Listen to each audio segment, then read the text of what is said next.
வணக்கம் சார். வணக்கம். தேர்தல் கூட்டுங்கிறது 6 மாதத்துக்கு முன்னாடி தான் சார் வரும். ஆனால் இவ்வளோ சீக்கிரம் 1.5 வருஷத்துக்கு முன்னாடியே வர்றதுக்கு என்ன காரணம் சார்? அருமையான கேள்வி. அரசியல் என்பது நீங்கள் கருணாநிதி ஜெயலலிதா உயிரோடு இருக்கிற பொழுது 2 பேர் மட்டுமே எந்த அணி வலுவான கூட்டணியாக மாறுவதற்கு ஜெயலலிதாவும் முயற்சி பண்ணுவாங்க, கருணாநிதியும் முயற்சி பண்ணுவாங்க. ஜெயலலிதாவுக்கு முன்பு எம்ஜிஆர் அந்த முயற்சியை பண்ணுவார். எந்த கூட்டணியை உடைத்து தன்னோடு கொண்டு வரலான்னு எம்ஜிஆர் முடிவு பண்ணுவார், கருணாநிதி முடிவு பண்ணுவார். உதாரணத்துக்கு சிபிஐ, சிபிஎம் அன்றைக்கி 2 கட்சி தான் இருந்தது. இந்த 2 கட்சிகளும் எந்த அணியில் இருக்கிறதோ அந்த அணி ஜெயிக்கும். அடுத்து காங்கிரஸ்.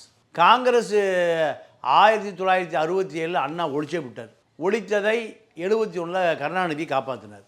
அந்த காங்கிரஸ் கூட்டணி இருக்கிற பக்கம் சிபிஐ, சிபிஎம், காங்கிரஸ், இந்த 3 கூட்டணிகள் இருக்கிற அணி ஜெயிக்கும். இது கருணாநிதி ஃபார்முலா. ஆனால் எம்ஜிஆர் என்ன பண்ணார்? காங்கிரஸை உடைச்சி தன்னோட கூட்டிகிட்டு வந்தார். சிபிஐயை தன்னோட கூட்டிகிட்டு வந்தார். கூப்பிட்டு வந்தால் எம்ஜிஆர் ஜெயிச்சார். இது எம்ஜிஆர் ஃபார்முலா. எம்ஜிஆர் மரணத்துக்கு பிறகு ஜெயலலிதா ஃபார்முலா.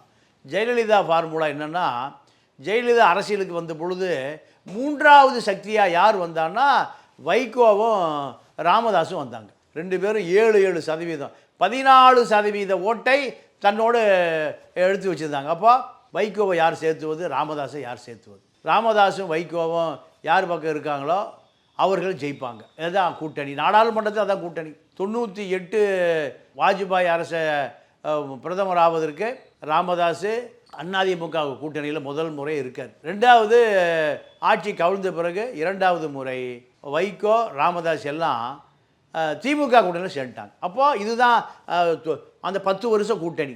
சரி, 2000 to 2010, 2000 to 2010 விஜயகாந்த் ஒரு பெரிய ரோல் எடுத்தார்.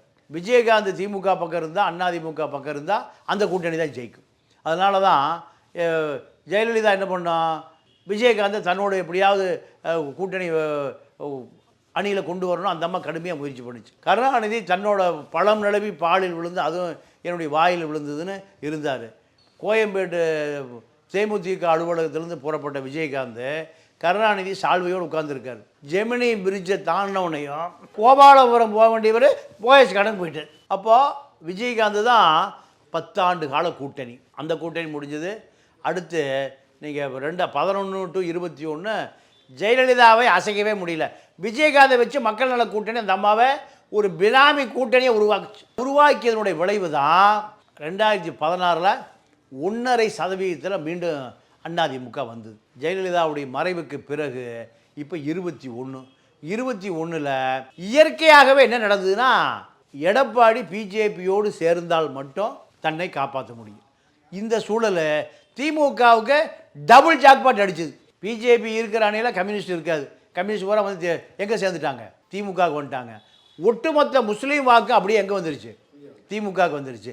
கிறித்துவ வாக்கு, சிறுமாவளவன், அவ்வளோ பேர் வந்தோன்னையும் திமுகவுக்கு டபுள் ஜாக்பாட் அடிச்சிருச்சு. இந்த சட்டமன்றமும் தன்னுடைய கட்டுப்பாட்டில், நாடாளுமன்றமும் தன்னுடைய கட்டுப்பாட்டில். காங்கிரஸ் எல்லா பிஜேபி இருக்கிற அணியில் இருக்காது. இப்போ நிலைமை எப்படி வந்துச்சுன்னு கேட்டிங்கன்னா, நீங்கள் கேட்ட கேள்விக்கு இவ்வளவு வரலாறுகளோடு பதிவு பண்ண வேண்டியதாக இருக்குது. இப்போ சீமான் ஒரு சக்தி 8% வச்சுருக்கார். சீமானுடைய சக்தி எது வரைக்கும் டிமாண்டாக இருந்ததுன்னா, அக்டோபர் 27 வரைக்கும் டிமாண்டாக இருந்தது. என்ன அக்டோபர் 27 நடந்தது?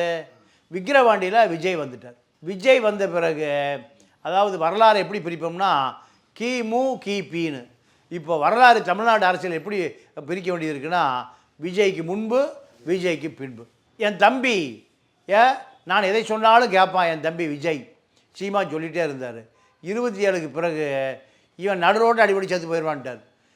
ஓரமாக நிற்க, இந்த ஓரமாக நில்லு, அந்த ஓரமாக நில்லு, தமிழ் தேசியத்து பக்கம் நில்லு, திராவிட தேசியத்தில் பக்கம் 2 வேணும்னா நடுரோடு நின்று நான் லாரியில் ஆக்சிடென்ட் ஆயிடுவேன்ட்டார். சாபம் விட்டார். இப்போ சீமானுடைய டிமாண்டு முடிஞ்சு போச்சு. அதிமுக என்ன நினச்சதுன்னா, சீமானுடைய 8% எடப்பாடியோடு சேர்ந்தால் 28,000. 28 முஸ்லீம் வாக்கு 14% இருக்குது. எஸ்டிபிஐக்கு சீட்டு கொடுத்து ஜெயிக்க வைக்கணும், ஒத்த காலில் நின்னார் எங்கள் திண்டுக்கல்ல. அப்போ முஸ்லீம்கள் தரப்பில் அதிமுக மேலும் சாப்பிட்டு காணல் உருவாச்சு. இவர் பிஜேபி கூட்டணி இல்லாமல் முஸ்லீம் கூட்டணியை விரும்புகிறார், சிறுபான்மை மக்களோடு இணக்கமாக இருக்கணும்னு விரும்புகிறாரு. இது முஸ்லீம்கள் மத்தியில் மொத்தமாக திமுக பக்கம் இருந்த அவர்கள் ஒரு ஆசோலேஷன் ஆகிப்போச்சு. இது திமுகவுக்கு ஒரு பெரிய அடி. ரெண்டாவது, நீங்கள் இப்போ வேல்முருகன் சொந்த தொகுதி பண்டுட்டி தொகுதியில் 3.5 வருஷமாக ஒரு காலேஜ் கேட்குறாரு, கலைக்கல்லூரி கேட்குறாரு, ஒரு வேளாண்மை கல்லூரி கேட்குறாரு. திமுக தரமாட்டேங்குது, 3.5 வருஷம் தரமாட்டேங்குது. ஏன்னா வளர்ந்துருவார். இவர் எப்போவுமே திமுக சின்னத்தை தான் நிற்கணும். இவர் தனியாக ஒரு தலைவன் ஆயிடக்கூடாது. அதனால் 3.5 வருஷம் தரமாட்டேங்குது. இப்போ அவர் என்ன நினைக்கிறாரு, உங்கள் கூட்டணியே வேண்டாம், உங்கள் சாவகாசம் வேண்டாம், நான் அதிமுக கூட்டணிக்கு போகிறேன்னு எஸ்டிபியோட போய் சென்டர். போன வாரம் எஸ்டிபி நடந்த பேரணியில் இவர் தான் தலைமை. அப்போது அவர் என்ன பண்ணிட்டார், அணி மாறுவதற்கு தயாராகிட்டார்.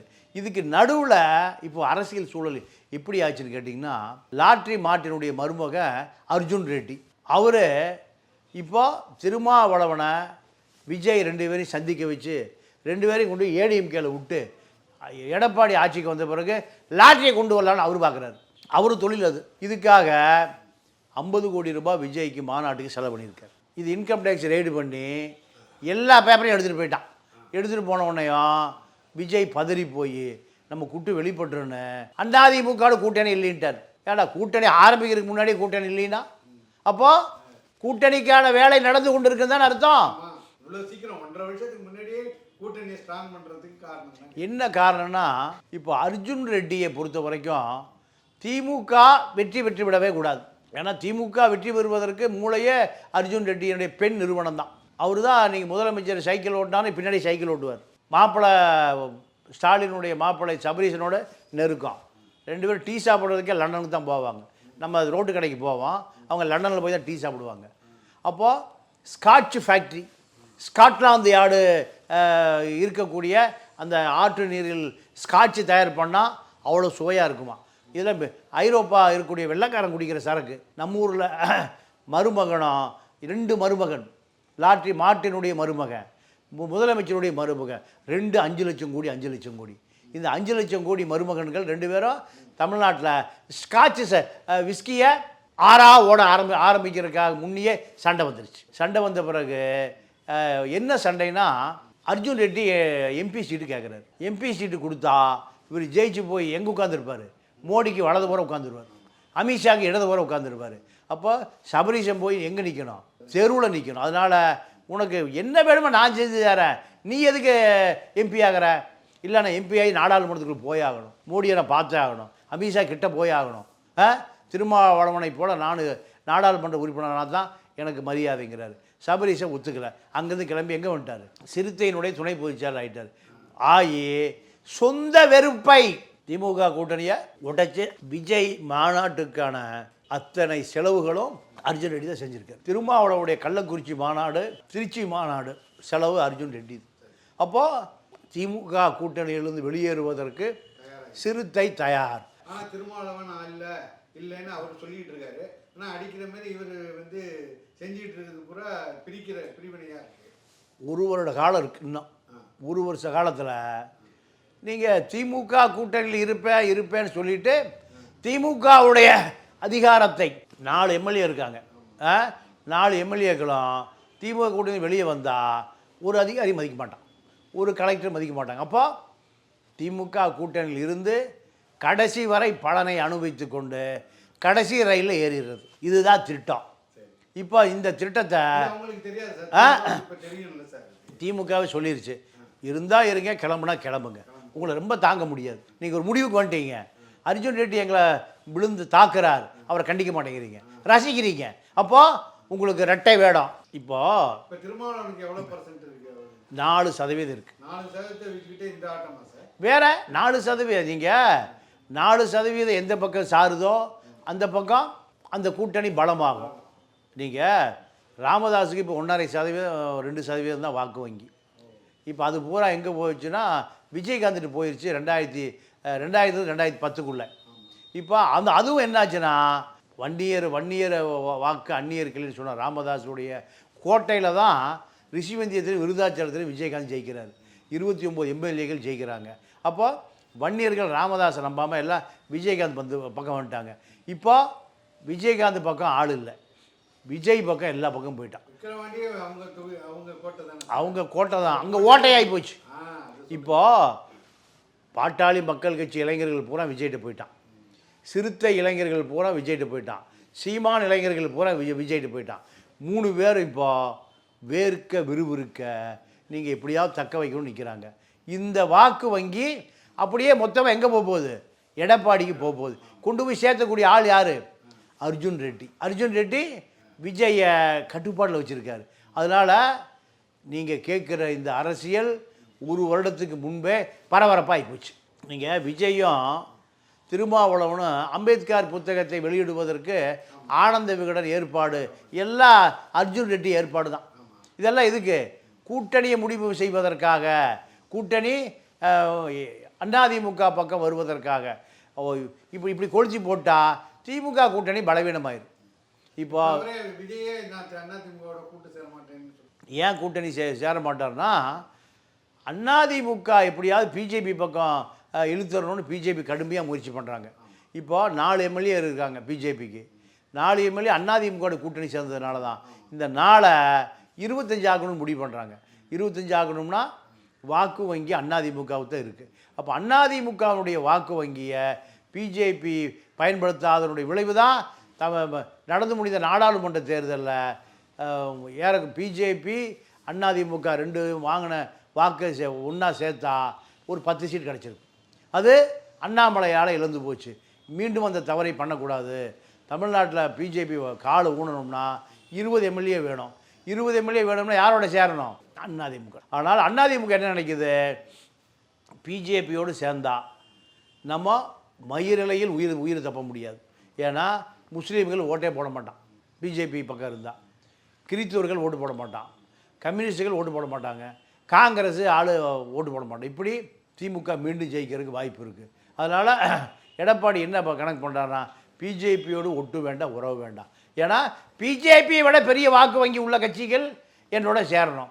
அதுக்கான முயற்சி தான் விஜயை இழுக்கணும், சிபிஎம்மை இழுக்கணும், வேல்முருகனை இழுக்கணும், திருமாவளவனை இழுக்கணும்.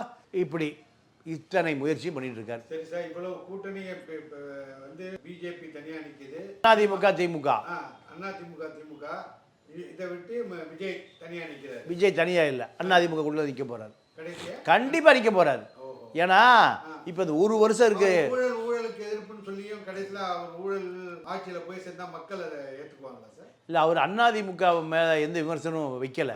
ஆனா மக்களுக்கு தெரியல, அவனை விட ஊழல் குற்றச்சாட்டுக்கு முக்கியமா அடங்கியவங்களே அவங்க தானே. இல்ல, ஆனால் இதுல ஒரு பெரிய ஆபத்து இருக்கு. என்ன ஆபத்துன்னா, இதுக்காக கேட்கல, அதான் யதார்த்தம் தான். என்ன ஆபத்து இருக்குன்னா, நீங்க 10 வருஷத்துக்கு பின்னாடி போங்க. 2011 விஜய் என்ன சொல்றாரு அதுதான் விஜயகாந்த் சொன்னார். திமுக அதிமுக ஊழல் கட்சியா, இதை ஒழிப்பதற்காக என்ன ஆண்டவனோட கூட்டணி, மக்களோட கூட்டணினார். கடைசி யாரோட கூட்டணி வச்சார்? இதுதான். ஏன்னா ஜெயலலிதா விஜயகாந்தை பர்ச்சேஸ் செய்து விட்டார். என்ன பண்ணிட்டாரு? விலைக்கு வாங்கிட்டார் அந்த அம்மா. இப்போ அதே நிலைமை தான் யார்? இப்போ அர்ஜுன் ரெட்டி விலைக்கு வாங்கிட்டார். யார்? விஜய். அர்ஜுன் ரெட்டியுடைய செலவு தான் நீங்கள் வவுச்சரு மாநாட்டு செலவு, பஸ்ஸுக்கு பணம் கொடுத்தது, இபிக்கு பணம் கொடுத்தது எல்லாம் எங்கே இருந்தது? அர்ஜுன் ரெட்டி வீட்டில் இருந்து இன்கம் டேக்ஸ் ரெடி பண்ணாங்கல்ல, அப்போ எல்லாம் எடுத்துகிட்டு போயிட்டான்.